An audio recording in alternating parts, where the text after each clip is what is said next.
Hey everyone, and welcome back to Communist Radio. I'm Jack Ty Wilson. I'm the editor of Communist.red, and with me here today is Thomas Crozier, who's a member of the Central Committee of the RCP. Hi Tom, how's it going? Hey Jack, yeah, pleasure to be here. I'm excited to get into it. Yeah, it's a pleasure for me too. It's been a while since I've been on the podcast, and I'm looking around. It's looking pretty swanky in here. You got this new poster, these new lights, new red panels. It's looking very professional. You know? Yeah. Well, some would say we're going up in the world. Yeah, exactly. You know? RCP is going up in the world. Big things coming. But yeah, today we're going to be talking about, I think, what's been on everyone's mind right now. It's actually on the front page of our latest issue of The Communist here. Labour's war on the poor. The nearly 5 billion in cuts that have been waged upon the most poorest and vulnerable people in British society. Yeah. Cuts to the benefits bill basically that's going to affect the disabled. I think this has been something that's people have been furious about, to be honest with you. I've noticed this in conversations with my friends and family, and also on our paper sales as well when we're out there selling The Communists. Last Friday, I was out at Holborn Station in central London with some of the comrades in my branch. And I had a few people come up to me. There's this one older woman in particular that I remember, and she was like furious. She could barely get her words out. She saw the picture of Starmer and Reeves. She got red in the face. She was effing and blinding. She was saying things that I probably couldn't say on this podcast. But you know what she said? She said, they should be put on trial. They should be put on trial for what they've done to the poor in this country. And I said, I couldn't agree more. And we had a good long conversation. Another thing she said as well was, why the hell are we spending billions on the arms industry, at the same time as cutting the benefits for the most vulnerable people in British society? Why are we sending all this money to Ukraine? What's that got to do with us? That's what she said. And I think that kind of speaks for the mood in wider society, to be honest with you. But yeah, what do you make of all of this furore over the cuts? I mean, you can definitely feel it. Like, again, I'm out on the street in Holborn as well. We're in the same district, yeah. So that's the story there.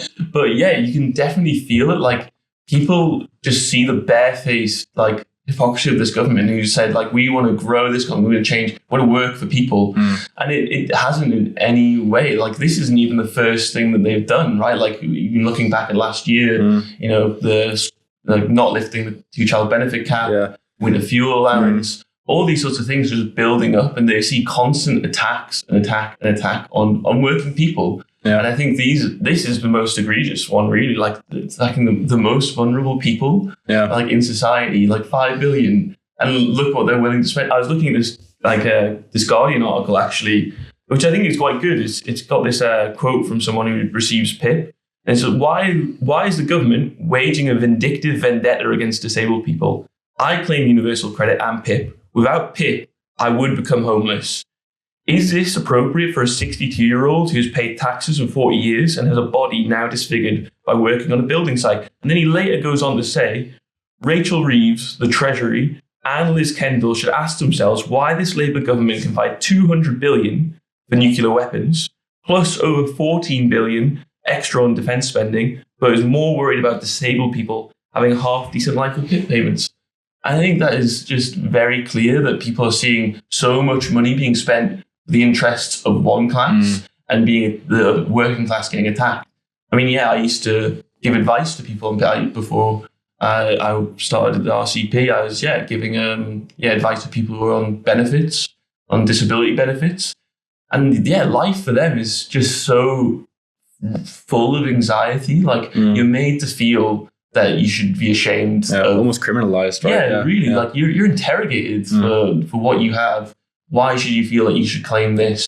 And a lot of people don't claim it because the process is so brutal and it makes them feel so subhuman. Like, that's what the system does to people. And I think it is really disgusting by this Labour government that they are attacking these kinds of people. Yeah, I read somewhere that apparently 250,000 people are going to be taken below the poverty line. 50,000 of those children. Yeah, it's absolutely disgusting.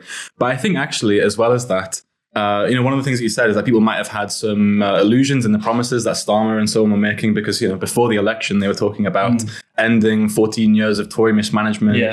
Austerity is over. In fact, people like Angela Rayner are still trying to claim that this isn't austerity. Like, how on earth do you spin that? I don't know. That's some good mental gymnastics right there. The PR team is definitely getting paid way too much. Yeah. George Osborne on the other side is going like, we would never have done this. Yeah, exactly. The former Tory Chancellor said that this was the kind of stuff that me and David Cameron would have shied away from. So even the Tories are, we're not just getting a continuation of austerity under Starmer. it's actually getting worse. It's being ramped up. It's going to be a completely new type of austerity, right? It's going to be deeper. It's going to be Greek levels of austerity when you think about it that way. And what do you have on like the other side of that as well? It's like, what, we're just in the 1st of April recording today, right? Yeah. Bill rises. Like all sorts of bills. Yes. You got your water bills going up, you got your energy bills, your broadband, your mobile, like all of these things are council tax as well. Mine's going up by 8%. Yeah. Because so many councils are so desperate. Like they're completely bankrupt, these councils, right? So it's, and I think that is part of the reason why Labour have really miscalculated with this attack on benefits, because maybe about 10 years ago or 15 years ago, during the Blair years and the early Tory governments, it was possible, I think, for the government to try and kind of, vilify people on benefits as like scroungers. You had these TV shows like Benefits Britain and stuff like that. And that maybe has worked for some people, right? But I think now, like, there's this whole class divide in society that everyone can see, this sense of rich versus poor. And as well as that, a lot of people know that capitalism does disfigure and maim people, right? You work in these jobs in warehouses, standing on your feet all day in hospitality or something like that. And it grinds you down physically and mentally. And I'm sure many people will know someone, a family member or a friend, who is on PIP because they've been disabled by capitalism, basically. And I think, because of all of this, the mood in society, the fact that this kind of, idea of benefit scroungers no longer lands anymore, it shows that, this attack on the disabled and the most vulnerable in society, it's actually inflamed everyone, basically. But yeah, I think what you're saying about the cost of living crisis is completely true as well. I mean, next month is also the month that we're going to be getting, a minimum wage increase. I think it's like 6.7%. Yeah.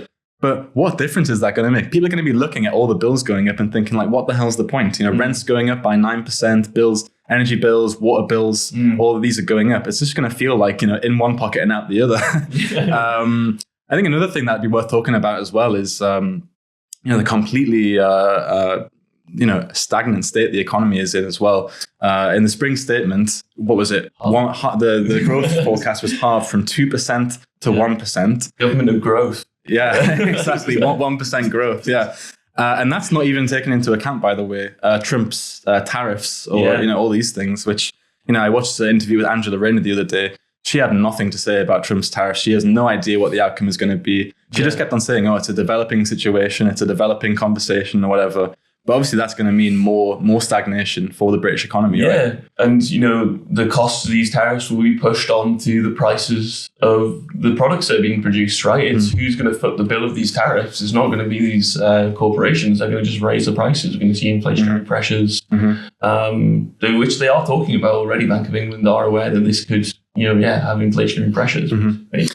And another thing that I've been reading in the news recently as well on the economy is the announcement that there's going to be a planned closure of the blast furnaces at the Scunthorpe Steelworks, the British steel manufacturers.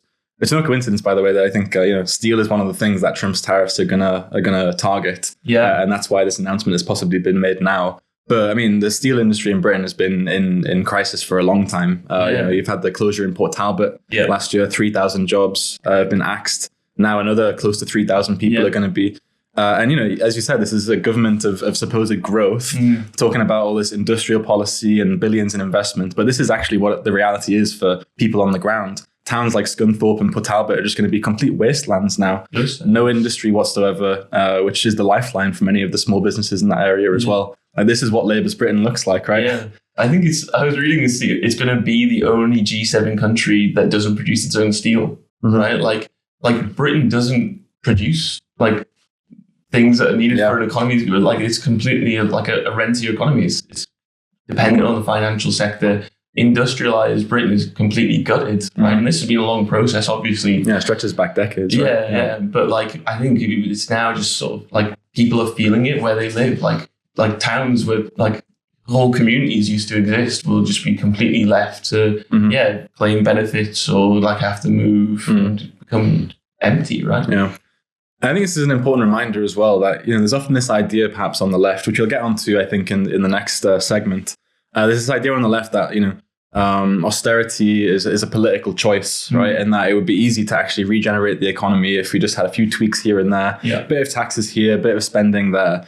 But I think, when you look at just the dire state that the economy is in right now, I think you can see that even with a bit of fiscal stimulus and investment here and there, and a bit of taxing here and there, it's not going to make a difference, right? You had this AstraZeneca factory that was planned in near Liverpool recently. Yeah. The government were willing to literally spend I don't know how much exactly it was. It was a lot of money, basically, millions, hundreds of millions or something like that. Literally giving to the capitalists to try and entice them to invest in Britain.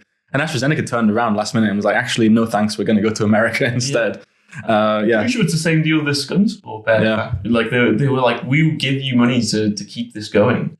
And they were like, we're not going to do that because we'd make a loss still. And that's just the thing. Like, these capitalists aren't interested in these communities or giving jobs to people or producing things in Britain, whatever. The bottom line is profit. Yeah. And where will they just pick this factory up? Like Port Talbot, like India, China, these sorts of places, maybe Southeast Asia, like places where they can get cheap labor and turn a profit, right? Yeah. They don't care about it. Yeah. It reminds me of that quote by Marx. I'm not exactly sure of the exact wording, but to paraphrase, he says something like, when a system is no longer able to develop the productive forces, that is the time when revolution, begins, right? When a system has outlived its purpose. Yeah. And that is exactly what we're seeing, with Britain today. When the capitalist class won't continue developing the productive forces, and the government literally needs to try and step in and get them to invest, that gives you a picture of a system that is ripe to be overthrown, basically. Anyway, I want to move on actually to another thing that's been in the news recently. It's also been on the front pages of some of the bourgeois tabloids and so on, which is the police raiding Youth Demand, or members of Youth Demand, which is a kind of anti-imperialist, pro-Palestine, environmentalist political organization. And I think, this is, really shocking and egregious, right? What happened was last Thursday, I believe, there was a welcome meeting to plan some meetings and some actions, for April across London, a series of like rallies and so on. It was in a Quaker's house as well, which is a place of worship. Yeah. And then there wasn't really that many people there either. It was quite a small meeting. And 30 Metropolitan police officers showed up, barged through the door, armed with tasers, and arrested some of the attendees that were there. One of whom was a first-time attendee, like a brand new person. Another one was a journalist as well. Yeah. And then not just that, but then actually in the early hours of the morning, 3 more people were also raided by the police at their own like private homes as well. And the reason that was given for these arrests by the police was that these people had committed conspiracy to cause a public nuisance. Right? It's this new bit of legislation that's in the Police Crime Sentencing and Courts Act, which was passed in about 2022, I think. And that's so flexible. That could literally be applied to any form of protest the state deems to be undesirable. I think this is really alarming. I think it's caused a lot of stir on social media. We've obviously produced our own solidarity statement as well with Youth Demand. But Tom, why do you think that this is happening now? I think this is happening now really because I think the government think that they can move in on this sort of stuff, right? I think it's also a sign of weakness from the Starmer government. They want to squash any sort of resistance to what they're doing because they sense that there's growing frustration. And these young people are rightly frustrated about what's going on in this country, Palestine, about the climate, all these sorts of things. Like, I completely understand why they want to do this sort of action, right? Like you look at life as a young person, you're just like, what is there for me? But the government, I think, are moving in now because this wouldn't have happened a year ago or 2 years ago, right? Because there was a huge mass movement of millions of people coming out onto the street and supporting this sort of stuff, right?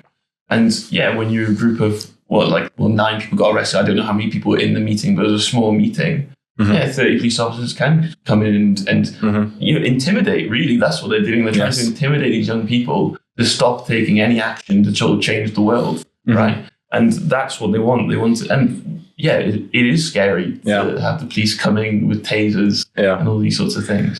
I think this is something that has been in the works, by the British establishment now for a few years. I think it started, under the Tories in reality. Rahman tried.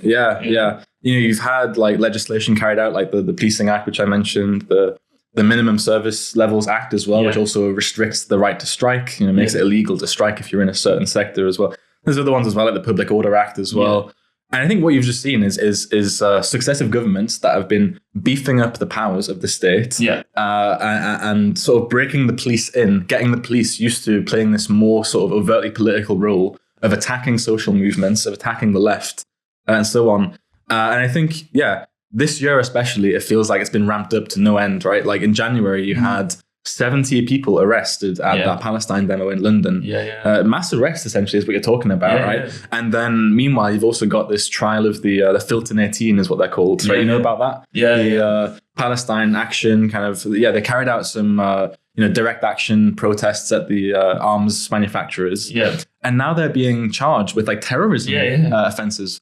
Which is so hypocritical because they're literally attacking the arms manufacturers that are sending weapons to Israel, right? To commit genocide, exactly. It's like that TikTok as well. You know when the guy climbed the Big Ben, right? And these people come to the police and it's like, would you have a problem with us protesting if we were like for Israel? And they were like, no. No, we wouldn't do anything. Exactly. So, like, policing is becoming directly politicized, I think, and it's coming from the top, right? It's coming from Scotland Yard, from the government.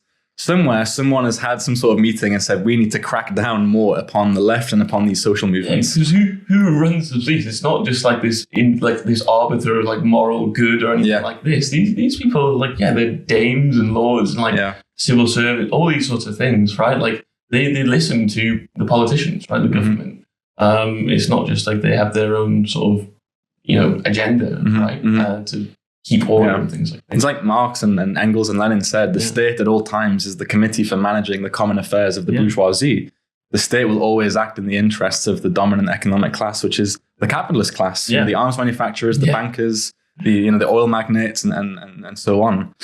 And I think this is being exposed quite sharply in the eyes of millions of people. But I want to return to something that you said before, which is that this is a sign of weakness and not strength, because ultimately, a regime which is confident in its future, which is confident in its ability to rule in a stable manner and secure, at least to some extent, the interests of the people that it rules, does not need to resort to these kinds of things, right? This kind of repression does not exist in normal times. No. But we're not living through normal times. So I think, this is a sign of weakness. In other words, if you haven't got any carrots to offer, you've got to use the stick. You've got to use the whip of repression. But I want to ask you a question. If you have any more thoughts, feel free to share them. But I want to ask you a question as well, which is, how can we resist this type of repression, do you think? What can the left do to fight back against this? I think that what I sort of said before, right? Like when we talked about the Palestine movement and the mass basis of this sort of action is our only strength. You can't arrest, thousands, millions, hundreds of thousands of people that turn up onto the streets. And so, like that is one way. And then it's also like using class methods, right? Like strikes, like, organizing in trade unions, these sorts of tactics are the tactics that have shown to actually have effect, right? You can look back on all sorts of things with the trade union movement. The Pentonville Five back in the 70s. We've got an article about that on Communist. Organizing against, sending arms to Mussolini and Pinochet and things like this, like actually going in there and stopping these things happening and raising the sights of people in these workplaces on the streets that who has the power in society, who can actually make decisions on what happens, what's produced, where does it go, for who. That's with working people, right?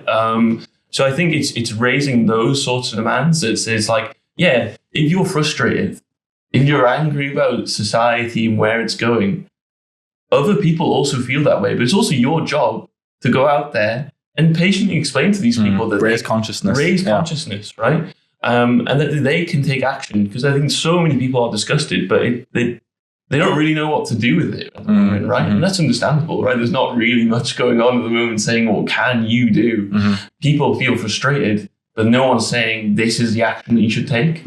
Like, for example, you have like the trade union movement, right? A huge movement with a lot of resources, a lot of staff, organizing millions of people across the country. I haven't really seen them say that much about the repression that's been carried out against these people. Support the war in some cases. People like Sharon Graham, for example, talking about British arms produced by British workers and stuff like that. But we often have this phrase in the workers' movement, which is an injury to one is an injury to all. The methods that are being used against these young people today, tomorrow they're going to be used against striking workers. We're going to see a lot of industrial action, I think, in the coming years. By necessity, it's inevitable. People need to defend themselves against these attacks. You're going to be seeing potentially wildcat strikes, hard pickets, and the police are going to be using these methods against striking workers as well. Yeah. So I think it's the duty of the entire labour movement to speak out against this and to organise against this and explain why it's happening in clear class terms. But yeah, I want to move on then to something that you just mentioned there, that there is a bit of a lack of any kind of leadership. There's a bit of a vacuum, I think. There's all of this anger in society, this frustration around Starmer's cuts, the militarism, the imperialism, and so on. There's this anti-establishment mood, I think, that exists everywhere, which we can talk about in a bit. But yeah, there is a complete vacuum, and it's not really getting expressed in a clear way.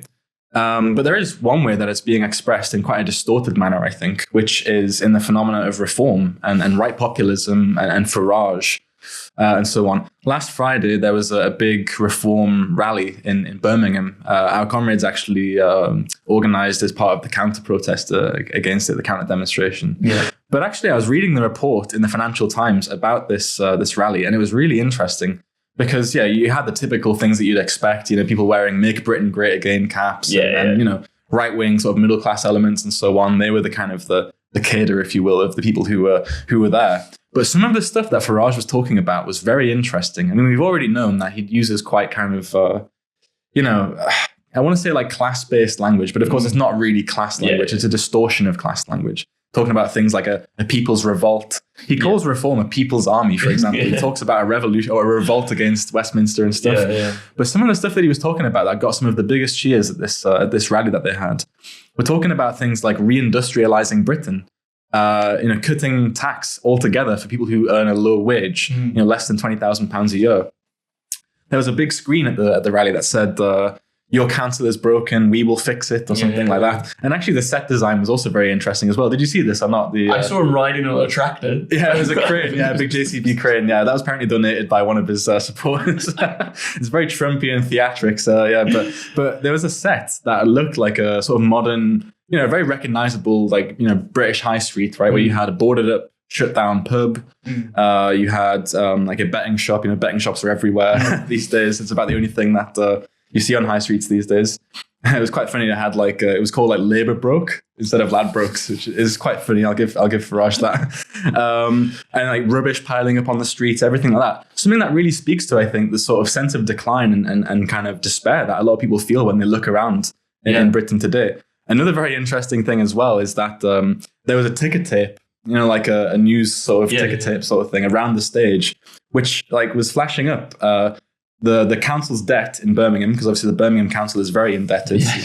And then alongside that, the salaries of the CEOs of the council, right? So attacking the bosses of the council, basically.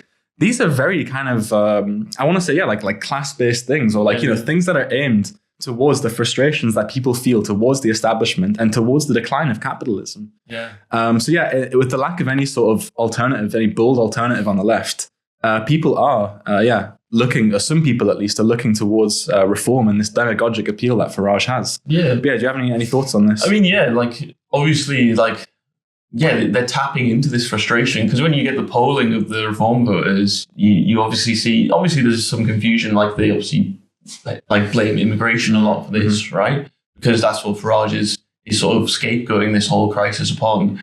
But underneath all that as well is the same frustrations that everybody else has, poor education, they collapse the NHS. There's one where they think that the rich get away with a lot more in law and things like this, right?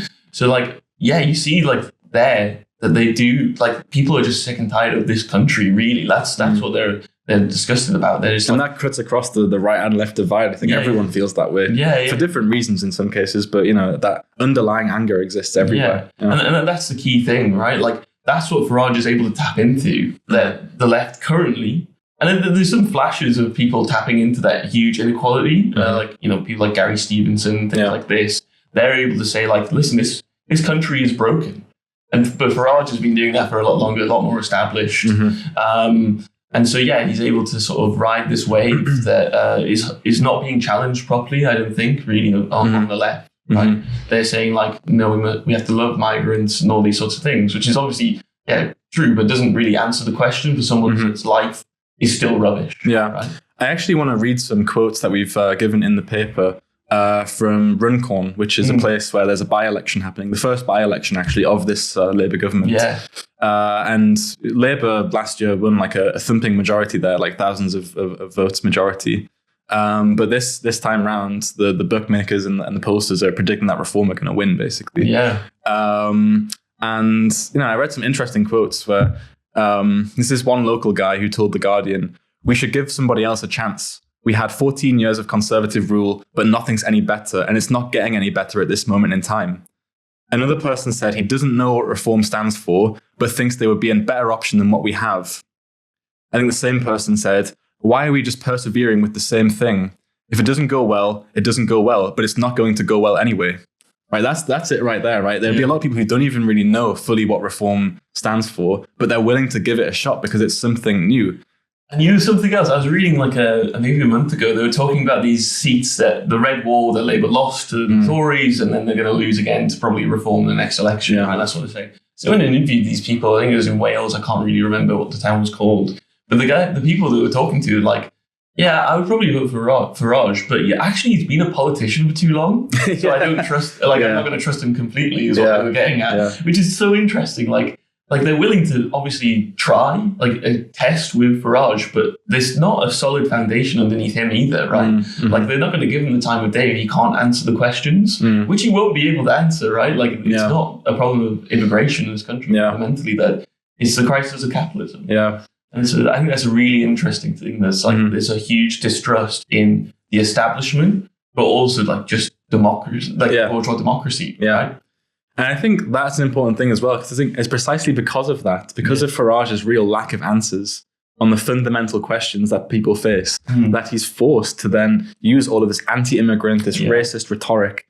And I think sometimes the left might preoccupy themselves too much with the sort of anti-immigrant side of things, as if like that is the main thing driving the support behind Reform. But I think that's incorrect, because if you take that as your starting point, the conclusion that you then might draw is that, well, the reason that Reform is rising in the polls is because people, British workers are suddenly just becoming more racist or something like that, right? When it's the other way around, right? There's a lot of anger in society. Reform are capturing that and directing it towards reactionary ends. Absolutely. And the way that you cut across the rise of Reform isn't by attacking Reform sympathizers as racists and so on, but it is actually to attack the people that are in charge right now, the capitalist class and their representatives, who are currently the Labour Party, Keir Starmer, who aren't just attacking, the working class in terms of living standards and all these sorts of things, but they're also actually attacking migrants as well, more than even the Tories were. Back in January, a record amount of illegal migrant workers were deported from Britain. And this is something that the Labour Party are bragging about openly on their social media. They're setting the agenda when it comes to migrant bashing. In fact, in some cases, Reform are copying off of Labour, like with in Runcorn, the MP, I've forgotten her name now, Karen Rose, I think it was, or something like that.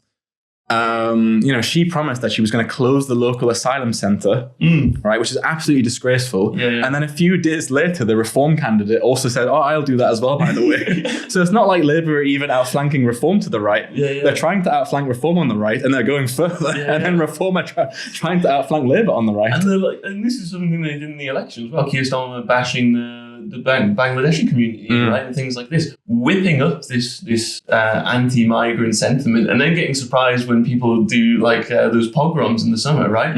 Like they're so happy to whip up all this racism and hatred to divide the working class, right? They're so happy to do that. I was even looking at this, like, what was it? I can't remember. It was like the poster that they had. It was like 24,000 people like deported. And it was actually like, when people looked into it, it's just like, actually most of those were voluntary. But they'll use this just to drive home the point that they are going to hit harder than Reform on these sorts. They're the party of law and order. They're the party of, Britain for the British and all this sort of reactionary stuff.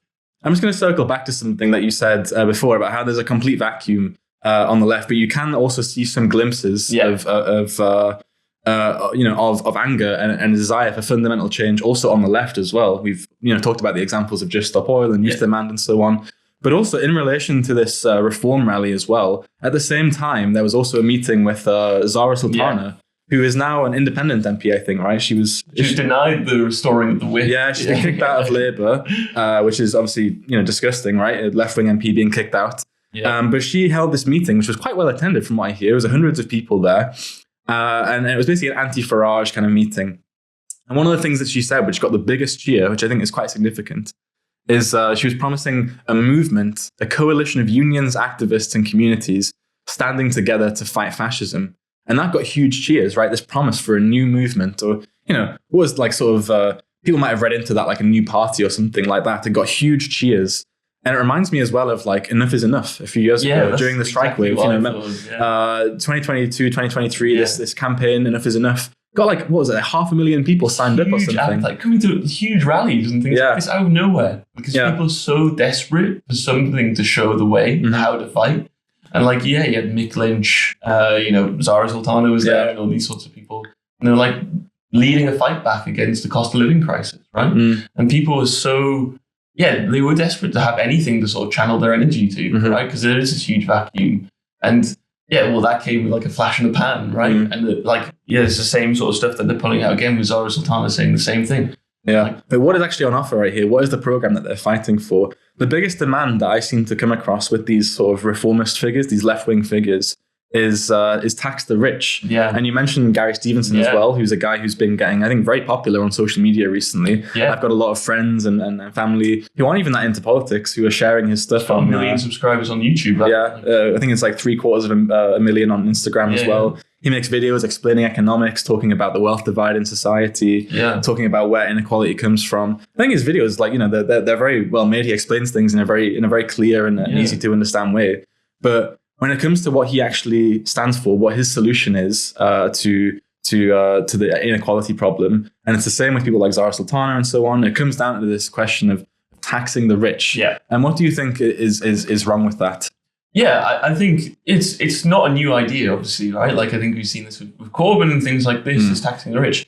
But what does this actually fundamentally do, right? Like, there's multiple problems with it, right? Like, I would say capital is much more fluid than the nation state, right? You can move in and out very easily. People have their money in offshore bank accounts to hide taxation, right? In the Cayman Islands and Bahamas and stuff like that. The headquarters in places that are tax havens, like Amazon having theirs in Ireland, Google, all these sorts of places. Capital will happily move out as soon as like the pressure comes on from a government that they want this money clawed back in some way, right? There's always a loophole that they will always try and overcome. They have an army of lawyers and so on. There's so many means they will find a way. Even if you put a law in, there will be a loophole that they will find a way around. Like, laws aren't these static things that stay in permanent place. Like, we had less inequality back after the 40s, right after the war. And those things have been deteriorated. They've been moved away, and the inequality's grown. But then you have the other side of it, like, the capitalists say to Starmer and things like this, you can't tax us more because that eats into what we're actually able to invest into the economy. Obviously, the problem now is that they don't invest in the economy at all. But they'll use this, obviously, as any sort of way to sort of say to the government that we don't want this to happen, right? And they'll say, like, how can we invest? How can we bring more jobs if you're going to take the money that we're going to put into this economy, right? And you're seeing that, I think, quite clearly with those examples that we mentioned earlier, right? With the likes of Talbot, with the Scunthorpe Steelworks, with AstraZeneca as well. Already, the government, I mean, they are trying to invest in the economy to an extent where they're trying to carry out a little bit of a Keynesian program with what little money they have.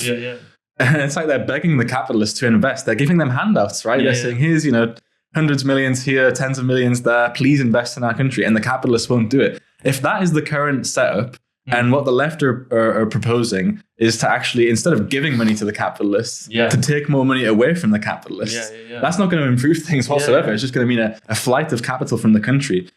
So what would you say? And obviously we sympathize with this sentiment, right? The reason that Gary Stevenson and Zara Sultana and so on are getting a big response is because there is that mood in society of the rich have too much. There's this extortionate cost of living. There's this massive wealth divide in society. And yes, we should take the wealth that exists and spend it on ordinary people. So we sympathize with that. But what do we propose as an alternative? Simply we say expropriate the rich, right? Because I think... And what's the difference? I think it's like taking the wealth. It's not repaying them. It's not redistributing. It's not doing any of that. It's taking the wealth that is produced by the working class and putting it in the democratic control of it. It belongs to us, right? It belongs to us. nothing would happen if no one turned up to work. The CEOs wouldn't make money if they didn't have a huge workforce that they relied upon to make that money and reap the benefits from, right? Because fundamentally, I think it doesn't really answer the question as well, taxing the rich. It doesn't answer the crux of the issue, the exploitation, question, right? The exploitation of the working class. That would still exist in that system, right? Yeah. Workers would be squeezed to work more, harder hours, all these sorts of things, so they can eke more and more profit out of them, right? That's what would happen, really. And so, we'd want to flip that, right? We want to say, we don't actually need bankers or CEOs to run society. The working class already do that. They provide the ideas, they provide the labor, they provide all of the things that make society function. So we'd say it is the right of the working class to have control over what they produce, right? And I think another key difference as well, because it might just seem like a bit of a nitpicky semantic difference, like tax versus expropriation. But the key difference for me is the question of who's going to carry this out? Who's the agent of this change, basically? Because a lot of these people who are saying tax the rich, they're saying that essentially the capitalist state, the bourgeois state, which is, as we said before, the committee for managing the affairs of the bourgeoisie, should be the one to carry out this taxation, basically. In other words, it's sowing illusion in the idea that the state is a neutral arbiter that can regulate the class struggle, basically. And you're seeing this as well, I think, with this other group called patriotic millionaires, right? These rich people who are now out campaigning. They've got this big bus that's saying, we're millionaires and we want to tax the rich as well, or something. It's like the Brexit bus for people who have a guilt complex about being rich. I think the Democrats as well in America, it's just please tax us more. We'll do it. So when you have members of the opposite class, the capitalist class, that are also saying that, it shows that actually tax the rich is a desperate call to try and save the system. We aren't interested in saving the system. We want to overthrow it. Not by using the bourgeois state, but by relying on our own forces, the forces of the working class. I think that is the big difference between tax the rich and expropriate the rich. One of them puts the onus, the active role upon the working class rather than the state. Anyway, I want to move on then to the last point on our agenda, which is how we are going to connect with this revolutionary mood in society as the RCP. As we've mentioned in our paper and on our website, there was this recent poll done by Channel 4, which says that 47% of young people in Britain are in favour of, I think it was a radical transformation of society through revolution, which is very exact wording, very unambiguous wording. I think that's actually more precise than that previous Fraser Institute poll. The one that said 1 in 3 young people are in favour of communism as an ideal economic system, which is quite vague. This one's very precise in a lot of ways. It's also more ambiguous in certain ways because, a revolution could be anything, right? And I think not everyone who's saying they want a revolution is necessarily a communist or on the left or even knows what they are. But there is this definite feeling that people are angry. They want something radically different and they want answers. Sweep it all away. They want to sweep it all away. And we need to reach this mood, right? So we're launching a recruitment drive at our upcoming National Congress. And Tom, you're on the membership team here at the center of the RCP. Do you want to take us through what this recruitment drive is going to look like, or at least the rough outlines? I think we want to, obviously tap into this mood of revolution, right? This is what people are looking for. They're looking for much deeper change than just a tweaking of a system here and there. I think they see the bankruptcy of capitalism. And I think this is very clear as day. I think what we talked about through this entire conversation, right? And I think, we want to tap into that, but we also want to give it substance. That's what we think we have here at the RCP. We have the ideas. This is what the party is all about, is adding clarity, right? To all this confusion and say revolution is needed, but how do we carry that out? How do we actually carry out a revolution that would be beneficial for everybody in society, right? So giving it a substance. So it'd be a very educational thing. I think it's you should be a communist. You should, join the communists in that. And then that is actually how we'll actually carry out a revolution to better society. Because I think we get a lot of write-ins from people all around the country. Seeing social media posts or seeing posters up in the streets. And they're just looking for change. I've got one here that was just maybe a week ago or this week. I want to join the Revolutionary Communist Party because I believe that real change doesn't come from within the capitalist system. It comes from organizing, educating, and mobilizing the people to overthrow it. I see the devastating effects of capitalism every day in my local community: rising poverty, unaffordable housing, police violence, and a system that prioritizes corporate profits over human lives. And I refuse to accept this as the only things that they can be. Mm-hmm. I think that is the mood in society. People are desperate for something to change. And yeah, we want to say, and that is it. Like, you've got to organize, you've got to educate, and you've got to overthrow the system, right? Yeah. And I think what you said there about the fact that we can provide an explanation is absolutely key, right? Because, there are other groups on the left, that have, names like, communist or socialist or whatever, that do a lot of, activism, go out on demonstrations and so on. But the sole reason that we are a separate organization is because we think that we, put forward the clearest Marxist perspectives. We use the method of Marxism to actually, to dig deeper and understand why all these phenomena that we see around us are taking place, why there are things like, reform on the rise, Trumpism in the United States, all of these wars and revolutions that are taking place across the world. Yeah, we're seeking to educate ourselves and to train ourselves into revolutionaries, people who can go out there into communities, into workplaces, and be that point of reference for, all of this class anger that exists in society, all this polarization. We can become that point of attraction that can lead the working class in the future. I think, like Trotsky says, you can only explain something simply if you deeply understand it. Yeah, and that's what we want to go at. We want to deeply understand all these ideas, all these phenomena in society, and then be able to simply explain it in the moments that come up. Right? Yeah. So it's not just a recruitment drive. In that sense, it's also an education drive as well, right? It's not enough to just call ourselves communists and shout, join the communists, join the RCP. That will obviously get a response. People will be looking towards that. But then after that, we also need to give an explanation, to give that Marxist understanding of things. So in terms of what the recruitment drive is going to look like then, I mean, not all the plans have been finalized quite yet. And a lot of the initiative will actually come down to the RCP branches themselves and coming up with new ideas and so on. But the idea that we have is that there's going to be 3 pillars to this. It's going to be using the paper, using the communists, posters, and also social media as well. So we're gearing up, in this pre-Congress period. We're sharpening up our use of the paper on the streets, having these stalls, these outreach activity and so on. We're going to be producing thousands of posters to put up around high streets and colleges and universities and so on across Britain. And we're also going to be posting, making a direct appeal to people online as well to join the RCP and explain why they should be a communist. So I'm really looking forward to that personally. I mean, in our last recruitment drive back in 2023, the Are You a Communist campaign, we had enormous levels of growth there. And I remember we were getting, dozens of write-ins every single day to the website. I think the organization grew like an enormous amount in that period. And this is going to be even bigger, I think. There's that enormous potential in society that we need to tap into. We need to get to 2,000 members in Britain as soon as possible, because that will be the road to then getting to an organization of 5,000 or 10,000, at which point we won't just be sitting here talking about Marxism. We'll be carrying out Marxism in practice by beginning to play a leading role in the class struggle. Do you want to call on, explain why to end the podcast, why any listeners should get involved with the party? Yeah, I think as this writing says, right? Like, if you're feeling frustrated about society and you see all these sorts of things, the attacks on the working class by the Starmer government, you see the rise of the right with Farage and things like this, there's only one thing that you can really do. That is organize and educate yourself. And that is done within the Revolutionary Communist Party. And I think, if you're feeling that you want to do something, write into us, because we need more people that are willing to go out there and fight for actual change in society. And that is done on a communist basis. We believe that communism is the answer to that.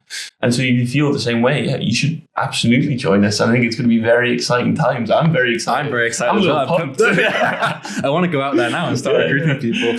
I think that's a great way to end the episode. I think it's been a very good discussion. But just a reminder to our viewers and listeners that if you want to join the party, you can head to the link down below in the description to sign up using our application form, and a local member of the party will be in touch with you immediately. And if you want to support us in other ways as well, you can also subscribe to our newspaper, The Communist, right here. It's a bargain. I think it's about £5 a month and you get it delivered straight to your door. There's also a digital edition as well. We have a magazine too. That's a great way to support the organization. You can also send a donation as well towards our Congress Fighting Fund appeal. You can do that using the links down below as well. And you can also visit our website, communist.red, as well, to see, that's communist.red, very good URL, I think, to see daily updates, daily news and analysis and Marxist theory. But yeah, I think that's everything for this week. And yeah, stay tuned to Communist Radio for future episodes covering current events and building the Revolutionary Communist Party.